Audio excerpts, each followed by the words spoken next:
extending protection to millions of families, and accelerating our journey towards truly universal health coverage. That is why I have absolute confidence in the state of our nation and its trajectory. Let me commend the Kenyan National Union of Teachers.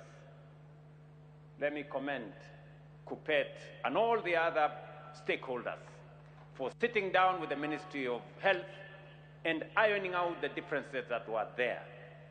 I want to assure you, as I did assure teachers when they came to see me, and I do so with all other public servants, that different from the scheme that you had initially, where teachers were only entitled to 900 hospitals under SHA, we are making teachers to seek, we are giving opportunity for teachers to seek treatment, not in 900 hospitals, but in 9,000 hospitals across Kenya.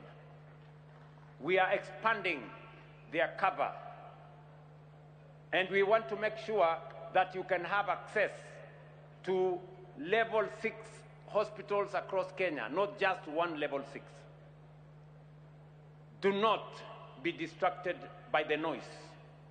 Do not be swayed by screaming headlines or by the chorus of alarm from those who trade in the currency of fear.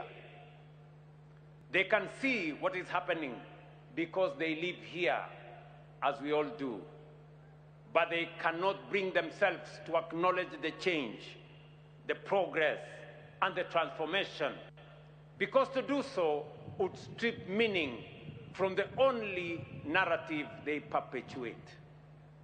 Kenya is transforming. Kenya is changing right before our eyes. The noise may command attention.